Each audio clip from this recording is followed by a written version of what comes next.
제니님의 눈이 있는데요. 제니님 보시면 어때요? 눈 자체가 예쁘기는 한데 쌍꺼풀이 그렇게 도드라져 보이지 않죠? 만약에 인위적으로 쌍꺼풀을 만든다고 하면 이분은 눈 내측은 인아웃 폴더의 조건을 갖추고는 있지만 쌍꺼풀은 거의 인폴드 정도의 작은 아담한 크기인 거죠. 그러다 보니까 쌍꺼풀이 작으니까 눈 자체가 더 돋보일 수가 있는 거예요. 그러니까 눈이라는 구조 내에서 쌍꺼풀을 하고 눈하고 같이 사는데 눈이 크게 보인다고 하는 거는 쌍꺼풀이 좀 작게 보인다는 얘기가 되는 거고, 쌍꺼풀이 크게 보인다는 거는 쌍꺼풀이 시선을 더 끌 수가 있기 때문에 눈이 오히려 묻혀 보일 수도 있는 거거든요. 물론 눈과 쌍꺼풀이 둘 다 크면은 금상첨화겠지만 눈이라는 그 구조는 어느 정도 한정이 되어 있기 때문에 어느 하나가 돋보이게 되면 하나가 약간 좀 덜 돋보이게 되고 이런 경우가 좀 있습니다. 네, 이제 이 제니님 같은 경우에는 쌍꺼풀보다는 눈 자체가 돋보이는 그런 패턴의 눈이 되는 거고요. 그 다음에 우리 카리나님 같은 경우는 쌍꺼풀이 만약에 화장을 안 하신다고 하면 좀 많이 또렷하게 보일 정도의 크기가 될 것 같아요. 그리고 시원시원하죠. 그리고 이제 시원시원하게 된 조건 중에 하나가 이마 눈썹과 눈과의 간격이 적당히 넓은 간격을 유지하고 있다는 거, 요게 또 좀 크게 작용을 하는 것 같아요.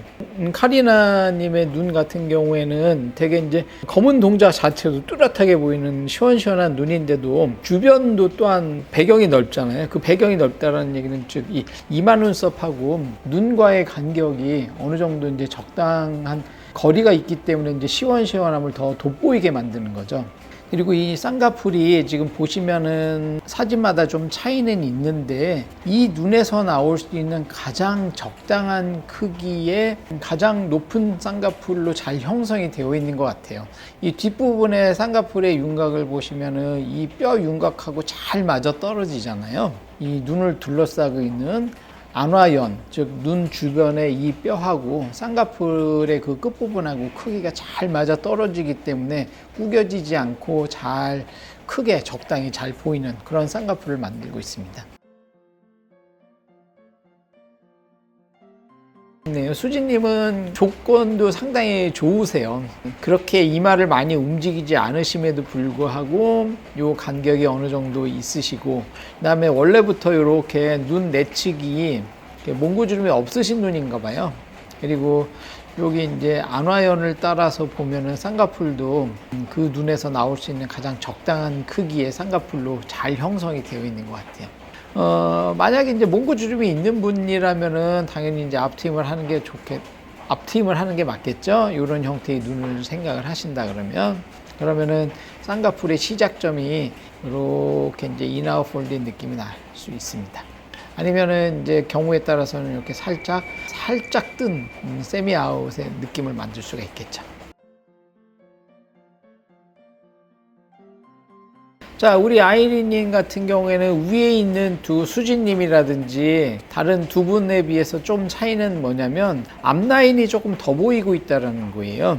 다른 분들 같은 경우에는 앞라인이 가늘고 같은 인아웃이더라도 앞라인이 가늘고 뒷라인이 조금 더 넓은 패턴이었다 그러면 우리 아이린님 같은 경우에는 앞라인하고 뒷라인하고 좀 비슷한 크기의 인아웃인 거죠.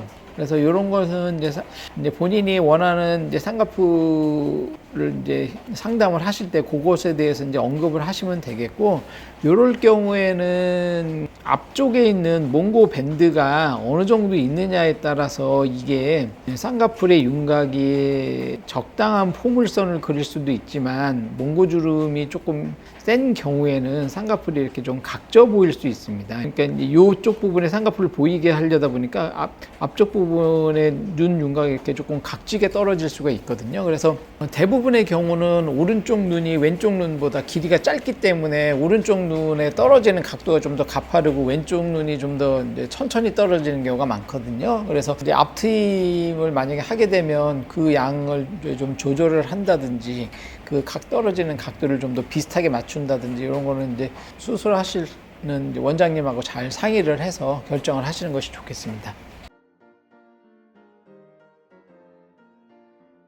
우리 이제 장원영님의 사진이 있네요. 이분은 위에 있는 분들하고는 다르게 쌍꺼풀이 이제 아웃폴드인 거잖아요. 아웃폴드인 경우에는 잘 타고나신 분들이 이제 이런 예쁜 아웃폴드를 만들 수가 있어요. 눈이 돌출이거나 적당한 양의 이제 몽고밴드가 있고 그 위에 적당하게 만들어진 선이 몽고밴드 위를 올라타게 되면 이런 예쁜 아웃폴드가 나옵니다. 그래서 이제 이런 아웃폴드를 만들기 위해서는 일부러 앞트임을 해서 이제 몽고 밴드를 노출을 시키면서 이제 아웃폴드를 만들기도 하고, 이제 조건이 잘 되신다 그러면 쌍꺼풀만 잘 잡더라도 이렇게 예쁜 아웃폴드를 만드실 수가 있고요. 이 몽고 밴드가 동양 사람들에게만 있는 거잖아요. 그래서 이제 아웃폴드, 인폴드, 인아웃폴드를 만드는 요인도 되겠습니다. 그래서 어찌 보면은 표정에 따라 지금 좀 달라 보이는데 이런 형태로 예쁘게 이제 아웃폴드가 나올 수도 있지만 이제 표정을 어떻게 짓느냐에 따라서 요 지금 몽고 밴드만 좀 이렇게 팽팽하게 보일 수도 있죠. 그러니까 이제 이게 참 잘 타고나신 분인 것 같아요. 한편 부럽죠?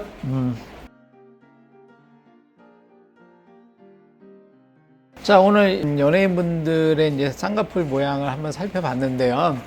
쌍꺼풀이 이제 눈 크기 대비 크신 분도 있고 적당한 분도 있고 좀 상대적으로는 쌍꺼풀의 비중을 줄여서 눈을 좀 뚜렷하게 보이게 하시는 분도 있고 쌍꺼풀의 패턴이 같은 인아웃폴드라도 앞부분이 조금 더 보이느냐 좀 덜 보이느냐 아니면 아예 아웃폴드이느냐 이제 이런 패턴의 이제 쌍꺼풀 모양들을 보셨습니다. 물론 연예인분들이니까 그 쌍꺼풀도 예쁘게 나오는 분들이 이제 연예인이 되시기는 하셨겠지만 눈마다 가지고 있는 조건들이 좀 다릅니다. 이제 그렇지만은 기본적으로는 쌍꺼풀이라든지 앞트임, 뒤트임 이러한 눈 성형을 할 수 있는 마당이 있거든요. 그 마당이 이제 여기 얘기하는 이제 눈 주변의 뼈인데 이 뼈 안에서 이제 쌍꺼풀도 만들고 트임을 하기도 하고 하는데 그 눈에서 나올 수 있는 가장 적당한 크기에 가장 어울리는 그리고 가장 내가 원하는 그러한 선을 찾는 것이 상담의 주 목표가 되겠고 잘 상담된 내용을 토대로 해서 쌍꺼풀의 모양을 만드신다 그러면 예쁜 자기한테 잘 어울리는 만족도 높은 쌍꺼풀을 만드실 수 있겠습니다.